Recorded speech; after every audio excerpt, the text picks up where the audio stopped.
Well, good afternoon, everyone. Thank you for coming out. What a fantastic big crowd. It's nice to see you all here. We're really excited to welcome you and to be here today to talk to you a little about what we do. We are going to have a little time at the end for questions, if you have them, so if you could save them to the end. But again, we're really happy to be here. So I'm very happy to start off by introducing both a colleague and a friend. We've worked together for many, many years, Sanford Panich. Thank you, Jeffrey. I think we're going to talk today about the process and where content is found by the company, where we find ideas, and how to sell them to the audience. So I think let's first kick off. Let me also say a word about Jeffrey. Jeffrey and I worked together at Fox, where I had many different roles, and one of them was overseeing local production at the time. So I came to Korea many times trying to figure out a way to make Korean films. And then in my current role at Sony, I oversee the motion picture group, which has the film labels in the company, Columbia Pictures and TriStar, Screen Gems, Sony Pictures Animation, Acquisitions. Jeffrey is known as our head of brand management and promotions. And at Fox, Jeffrey made Simpson stores exist in China, and then did the extraordinary deal for bringing Audi into the Spider-Man films, which was a groundbreaking promotional partner for us. So we'll talk about all that as we move ahead, but I'll start off with you. Jeffrey. Thank you. Yeah. Well, as Sanford said, we worked together at 20th Century Fox for close to 20 years, and both left before the company was sold to Disney and went to Sony together, where several Fox people do. We've had the good fortune in our careers to work on many movies that I hope you have all enjoyed, from Avatar to the X-Men films, and then at Sony, of course, to the Spider-Man films, Spider-Man being the #1 highest box office grossing film at the company. We'll talk to you about some of the other films too. But the slate at Sony is so diverse, it gives us a chance to work on a real variety of different products, which we're very happy to do. So I wanted to start off. Can everybody see? Oh, there you go. It's behind me on the right. This is a memo, and I think this memo has a lot of applications to what we all think about in the marketing or the creation of brands or products. And at Sony, we're creating 15 to 18 brand new brands every single year. So this internal email, I think if you take a look and spend just a moment, you'll see that there are a lot of really important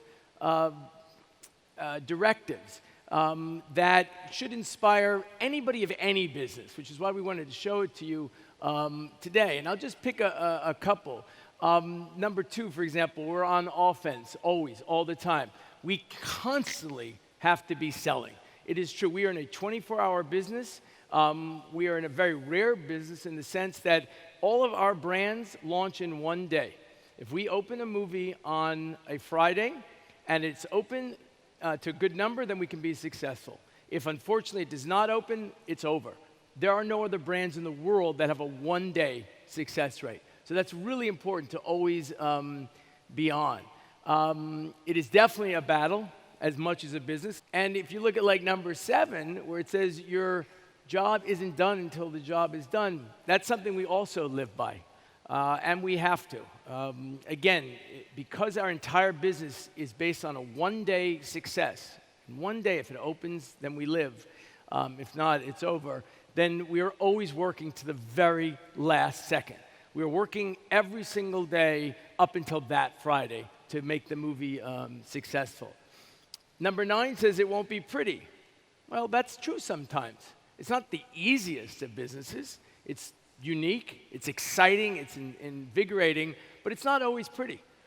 We get down and dirty and meet constantly. We do not punch a clock from 9 to 6. We are there, whatever it takes. If you have to work a weekend, if you have to work late, whatever it takes to get the job done, because again, we've got that one shot. And if we look at number 10, it says we do things right, we'll actually be successful and make money. Usually that's the case. So that internal memo is actually not a Sony. And what's interesting about this memo is what is on it is applicable when it was written and applicable today. Any idea, what do you guys think when it was written? Was it written recently? Because it feels like it could have been done in the last few days. And in fact, no, it was not. It was written in 1977 by the director of marketing at Nike. But what's most important, even though we're not a shoe business, they're selling brands, we're selling brands. Every single thing that is on that email, and now I give it to you with the Nike logo so you can see, in fact, it really was Nike. What is written here is applicable to our businesses, to all of your businesses, to the businesses that you will one day get into, and it's eternal. Even though it was written many, many, many years ago, what was written then is still relevant today. Because at the end of the day, marketing and what we do to create product and sell product is eternal in that sense. So we thought that was a really interesting memo when we came across it, even though it was written a long time ago. So as I said, our business is unique. We have these new brands that we have to release. And there are many companies that release new brands. If Coca-Cola is coming out with a new soda, that's a big job. But they're not going to come out with 15 or 20 new sodas every year. Would not be possible. But our business is based on that. So we're storytellers at heart. And I thought the best way to get started would be to have Sanford kind of walk us through the process of storytelling at Sony Pictures and in the movie business. I think that memo is relevant, but of course it's much harder today. Because when that memo was written, there wasn't the level of competition for the film business, from the streamers to video games to the volume of television content. So I think what that memo says to me is that we have to do everything on that memo, but even more. And I think that for us, we're in the theatrical film business. And even the word movie doesn't really mean movie anymore. Someone will say, I saw a movie. They're not necessarily referring to a movie in the theater. And yet our business is getting people to the theater. And think of the challenge that, especially for the younger people in the audience, of going to a theater. The cost is expensive. You have to go at a certain time. You're not really supposed to use your phone. It's long. These are incredible barriers to getting people to go to a movie theater. So the challenge for us has been to find compelling enough stories that can get people to go to the theater and worthy of a theater experience. And I think if you take the concept of brands, which Jeffrey just brought up, and launching, when you think of a movie studio, which we release about 15 films per year, we are essentially launching 15 brands every single year. How do we make those brands relevant to people to want to come to the theater? And I think there is a couple things happening. I think there is the inherent spectacle of movies where there's it's a Chris Nolan movie, it's a Jim Cameron movie, it's perhaps an extraordinary visual experience, which can be a horror movie or a visual effects phenomena, something in IMAX, things like that justify a theater experience where you almost feel that it wouldn't be right to see it at home.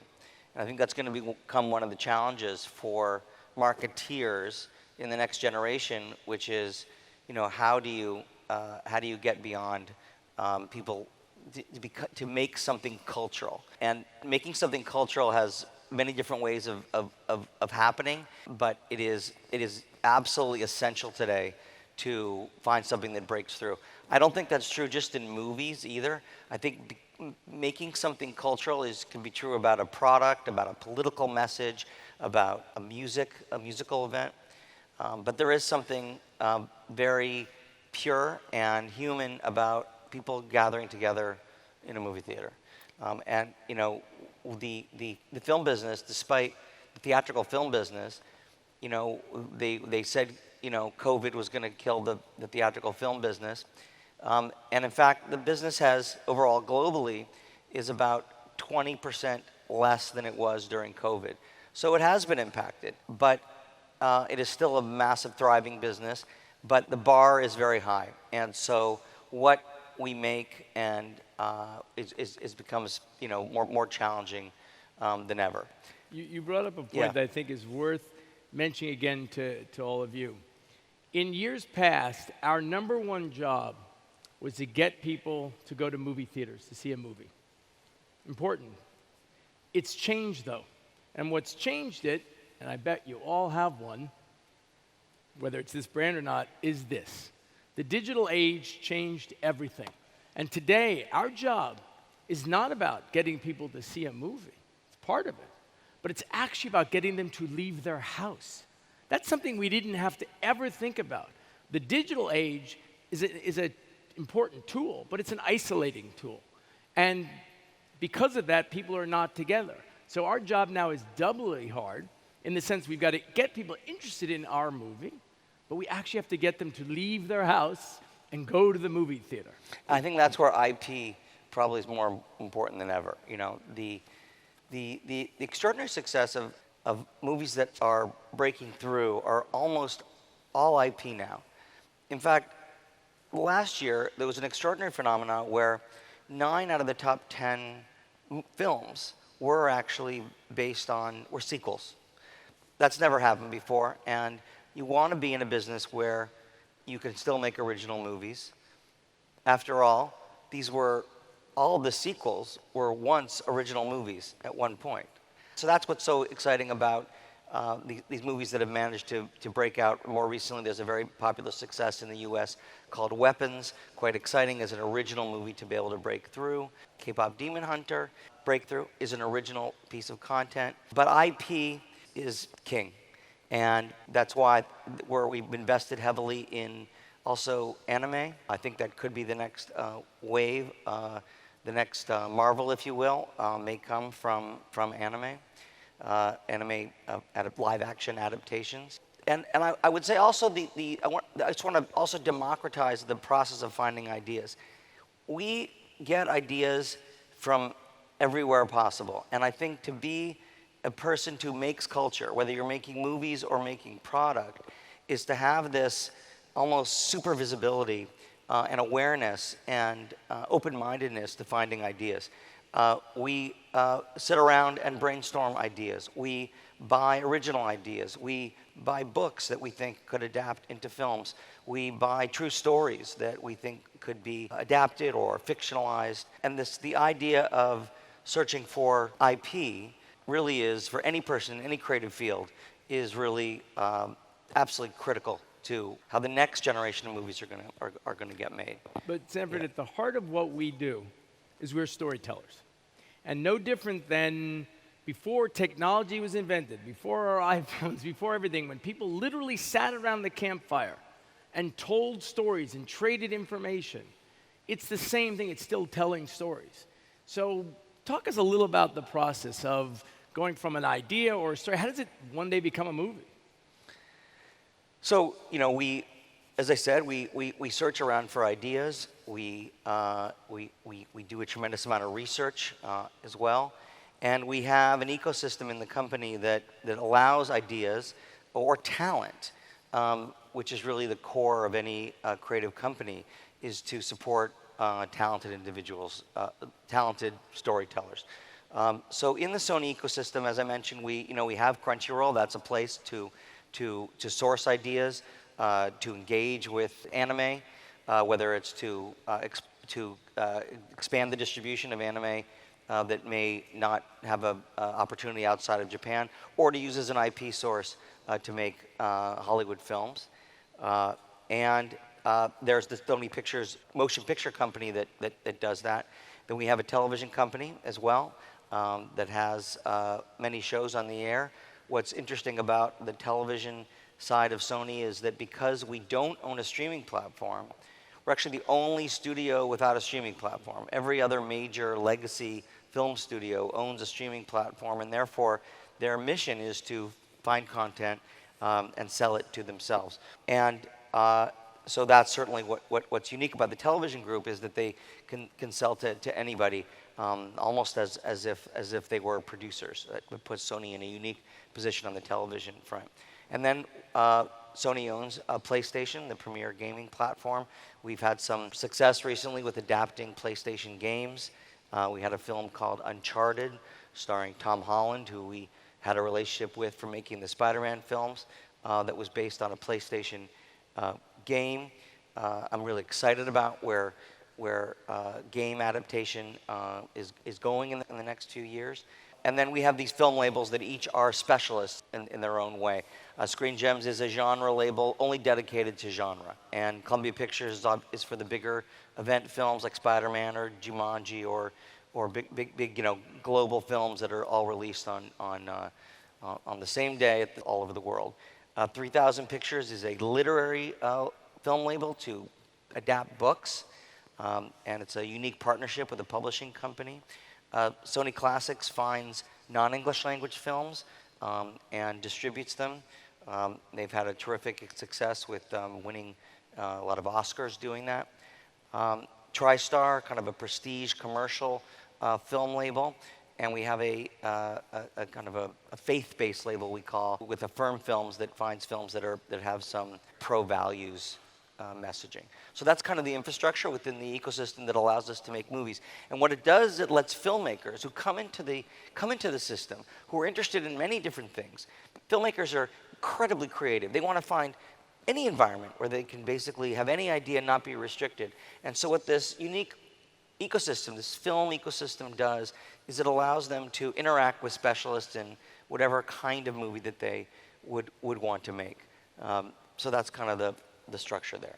So we are both creators and storytellers, where we develop our own stories internally. We are also buyers. It could be a book that we're buying, it could be a script we're buying, it could be a package of all of that we're buying. And traditionally, our biggest competition has been Paramount and Disney, the other Hollywood studios, because we're all out for the best material that's available. But that's changed in the last few years, where streamers are now also competitors of ours, Netflix and Amazon and Apple, and they seemingly almost have unlimited money. How does that affect what we do in the picking and choosing and acquiring of properties? I mean, it's a huge issue, because for the legacy studios, part of it also is the spend. You're talking about a spend, let's say Netflix alone, I think they announced $18 billion in content spending this year. There's never been that's roughly 18 times what a studio traditionally would spend. So that's just one streamer, never mind Apple and Amazon. The other challenge for us, as far as the marketplace goes with these streamers, not only do they, need incredible amount of content, are willing to spend for it, but they've come to realize that theatrical or theatricality, let's call it that word, meaning theater worthiness, that's what I call theatricality, that they've come to realize that theatricality is actually important to bring extra value to their own streaming platform. So they've come to realize that if they can release the movie they've made, meant entirely for a streaming platform, in a theater first, even for a very short period of time, it will have more value on the platform. And what this has done is created and I think this is true in Korea as well, a shortened window, we call it, where the audience has a high level of perception that the theater is not going to have that movie for very long, which further makes the challenge to why you would go to the theater when you have a high awareness that it's going to come in your home on one of the streaming platforms very soon.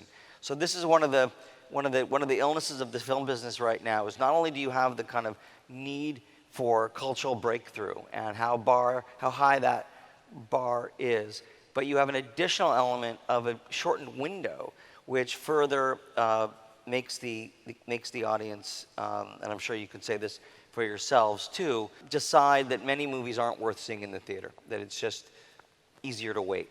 So that's another significant challenge, and all the more need to where you see sequels having a super value that they didn't have many years ago. And streamers will overspend in a variety of ways. They might overspend to acquire, but they'll also overspend in what they're The production. Absolutely. Right. You take a movie like F1 as an example. So F1, I don't know if you guys have seen it. I don't know if it opened in Korea yet, but F1 It did pretty well, I think, actually. I know it's done globally very well, close to $650 million. But F1 is, and again, you should see it's a very good movie. We didn't make it, it's a very good movie. But F1 is a really good example of if we had made that movie and it had done the exact same amount, a big number, $600+ million, we as a company would have lost money. That's because streamers spend so much and spend in a different way. So I thought it was interesting that they used it to their advantage. There was, I saw something that was almost a publicity thing that was like, it's the most expensive, one of the most expensive movies ever made. And in a way, I think that made the audience feel that it might have been worthy. I think you're right. So that's an interesting thing about it kind of worked for them in some ways, even though the profitability would have been impossible for a traditional movie company. But different things motivate in different ways, and you're absolutely right. The idea that you could see something that's the most expensive thing ever, people will want to see that because it's interesting. You want to see, why is that the most expensive? What makes that different than all other movies that have not cost as much? So there are many, many motivating factors that drive people to the movie theater. But I think one of the things that separates what we do from so many other things that are out there is going to a movie theater is still an experience. If you're at home and you're watching a piece of content, maybe with 2 people, 3 people, it's still not the same as being in a movie theater. If you're at a movie theater in a horror film, everybody's screaming together, and you might be with your date or your wife or your husband, and you want to grab each other and hold on. It's an experience. It's visceral. The same thing with a comedy. We all watch television and comedic things at home. And if you're with a couple people, it's funny, but it's not the same experience as laughing with 500 people. Most filmmakers want to see their movies in the biggest format possible. That's why they make them. They make them for movie theaters. And Sony is the only company committed to putting all of our movies in movie theaters in the first window. Obviously, the pandemic changed that a little bit, and we licensed to some streamers. But the most part, our movies start in movie theaters, in the biggest presentation possible. And a lot of filmmakers come to us because they know we're committed to that. They come to us because they want their creation to be in the biggest possible format. And sometimes, to be honest, we will lose the battle because of money, where a streamer will be willing to overpay for something. We will not, but we will still win the film. Because in the end of the day, they know that Sony Pictures has the best marketing and distribution and production team in the world.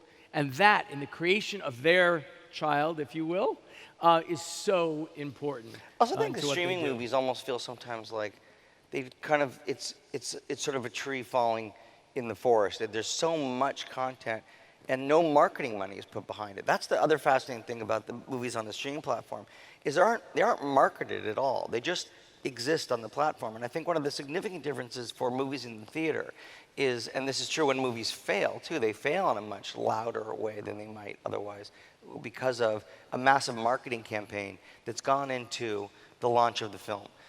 We'll sometimes spend on a marketing campaign as much as or more than the budget of the film itself globally, which I think is a great segue to talk really about what Jeffrey's area is, which is about the process of marketing and how, once the film is made, once we've found the idea, once we've developed the script, after we've researched and decide that it's a movie to make and it's cast in the right way with the right kind of, whether it's movie stars or director, after all that's happened, becomes this separate process of how you present that product, that brand, to the world. And that process has become incredibly sophisticated in today's world. I think the making movie for somebody is an interesting thing because there's a saying in the film business, we say, which may be true in other businesses too, riches in niches, meaning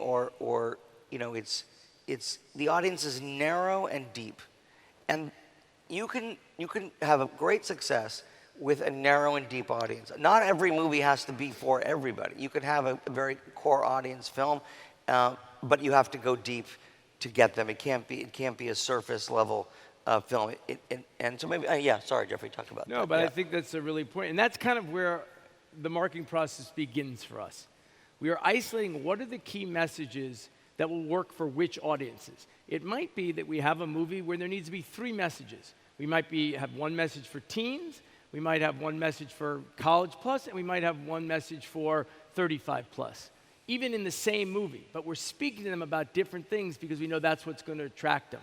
We do spend a considerable amount of time on research to really understand the audience's appetite for a particular product. So we do a lot of legwork before we even get into the marketing campaign.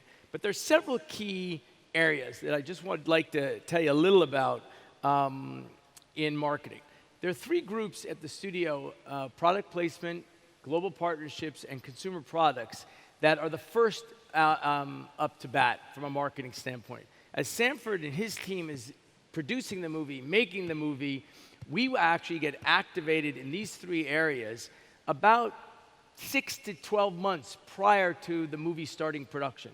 In some cases, we might be starting a movie before it's even greenlit, but we have to do that to be prepared for what a movie might need.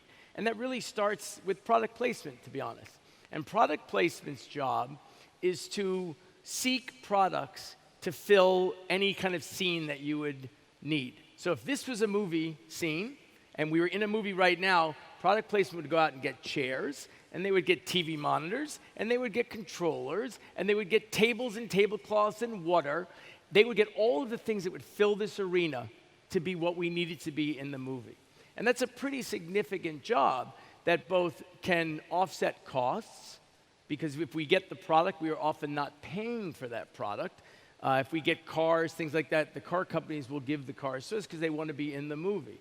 So that's kind of the first out of the gate. At the same time, global partnerships start.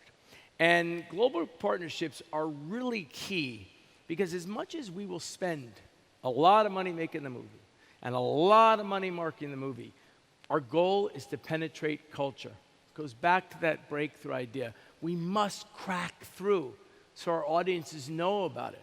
And what we call at Sony, the surround that we can do around a movie makes the movie feel like an event.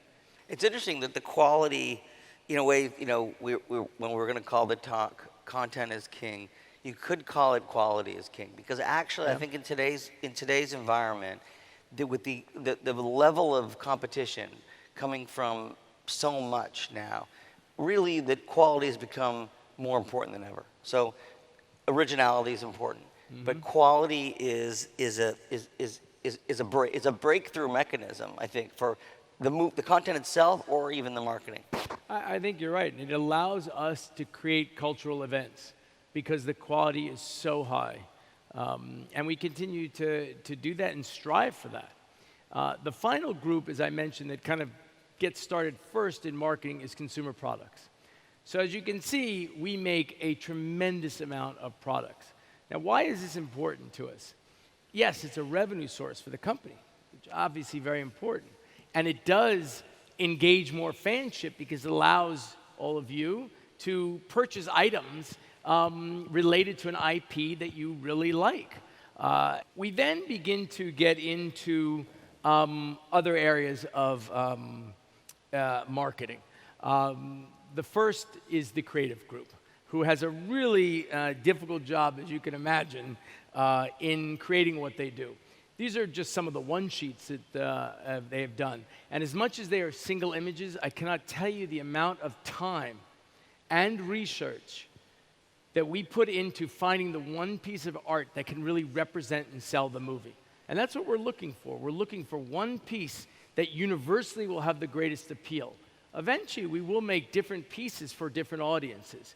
But the poster that you see in the movie theaters is what we call key art. This is art that we're going to use across the board around the world.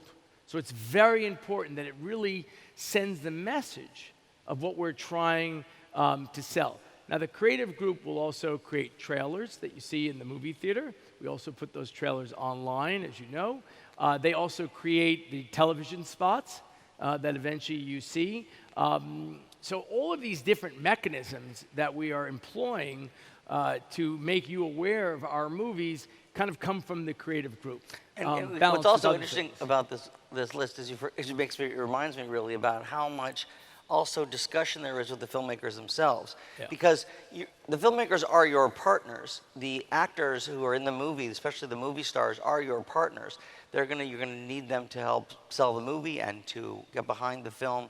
So there's so much discussion also about getting them comfortable and them on board. Do they feel it's the message of the movie? No, so I think there's you're many right. things to navigate in terms of that. Talk a little about, if you would, because I think you bring up such an interesting point.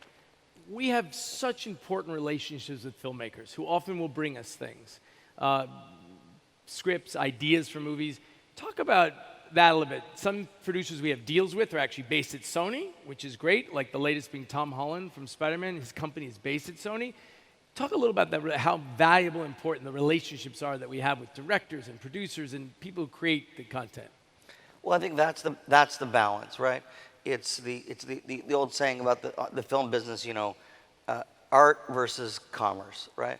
In the end of the day, it is the film business. It is show business, but you want to be able to be a place where the creative art can exist without constantly thinking about how the film is going to recoup its investment.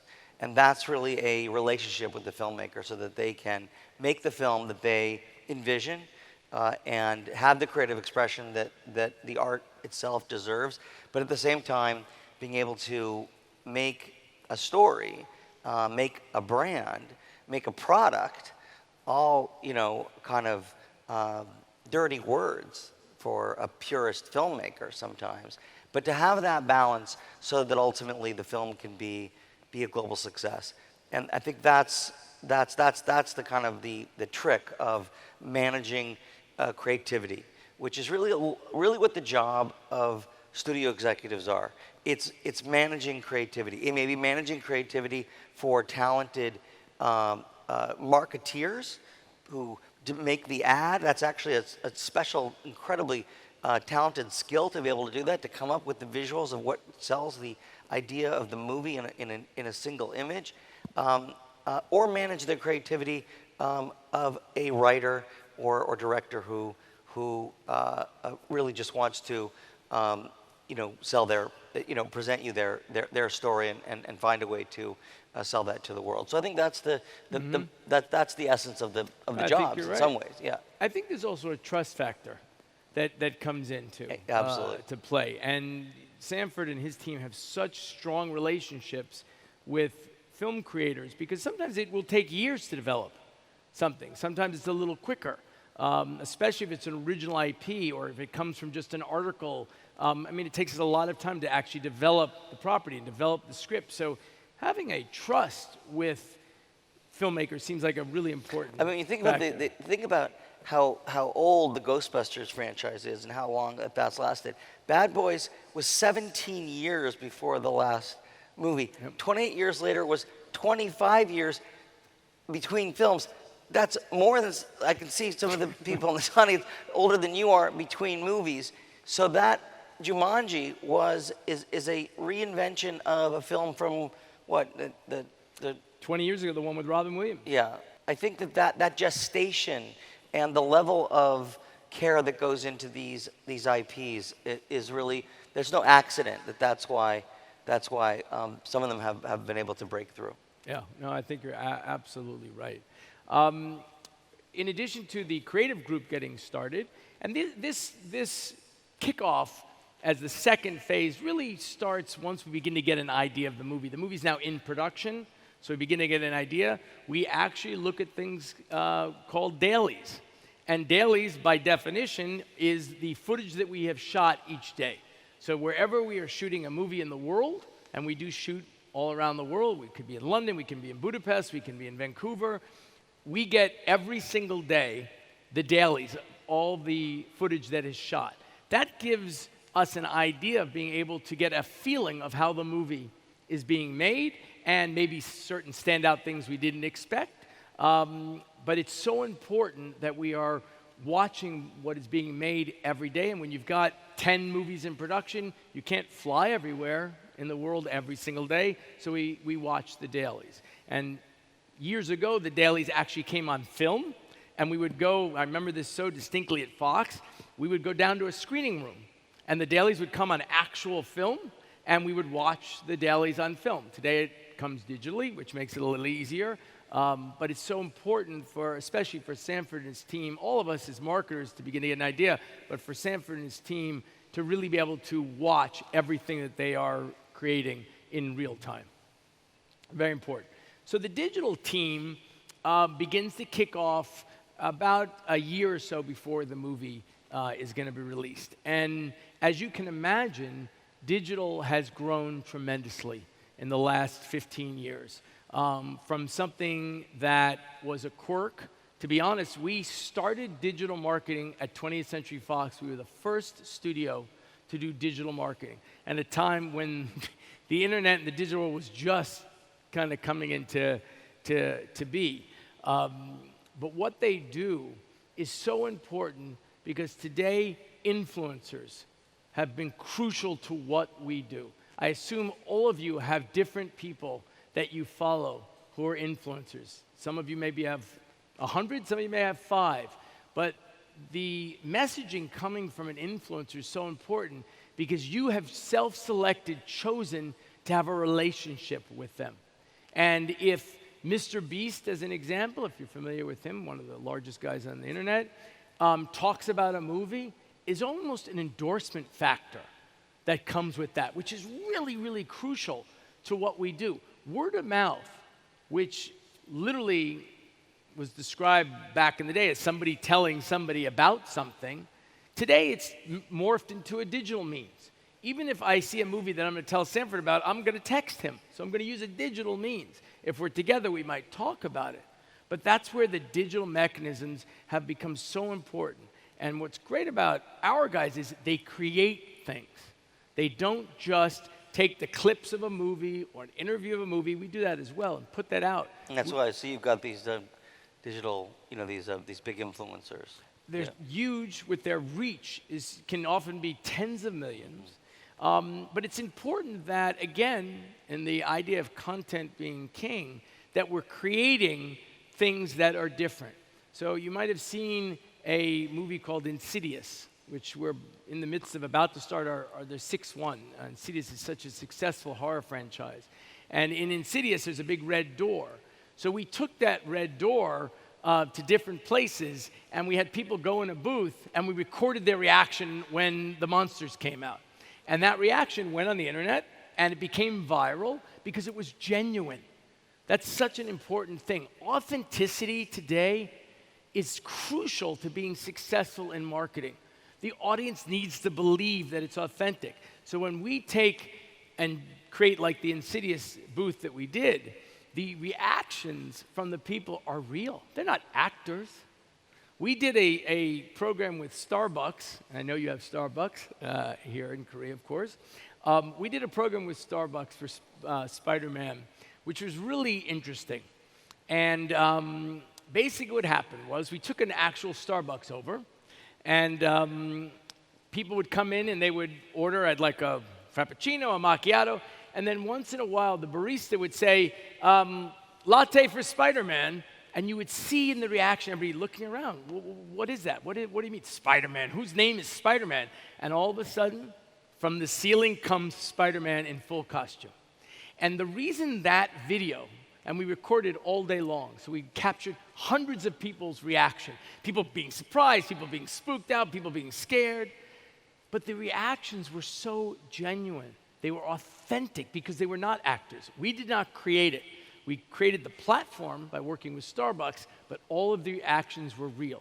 And authenticity travels today in the digital format. I mean, it seems like, just as we wrap up, that it's innovation too, right? So it's innovation Absolutely. of ideas, it's innovation of where the storytelling can come from, but it's innovation in the marketing as well, and I think that's those are the I think as we wrap, those are the key messaging I think too. If there's one thing we can tell you, Yeah. it's be confident in your boldness. It's okay to be bold. You have to be bold to stand out. You have to be innovative to stand out. You also have to fail sometimes, and that's okay. If you're gonna be inventive in what you do, and you're gonna try to break through and crack new ground every single time, then it's gonna have to be okay to fail once in a while, because we are in a risk business. And a pro-risk business, either you really like that or not. And I think the digital world now gives you the ability to fail. You can try an ad that doesn't work. It doesn't matter. There's going to be another one. So I think that's Yep. one of the nice things. So thank you. We can talk forever because we love what we do, to be honest. We are incredibly passionate about it. I'm not sure there's anybody that works in the movie or TV or music business that's not passionate about what they do, which is why we're happy to be here today and happy to talk to you. Yeah. We would love to take more questions, but due to the other commitment of our speakers, we have to wrap up this session. Great. Thank you very much for Thank the you. insightful discussion. We highly appreciate gracing us with your presence. So ladies and Thank you. gentlemen, why don't you give them a warm round of applause? Thank you very much. Thank you. Thank you.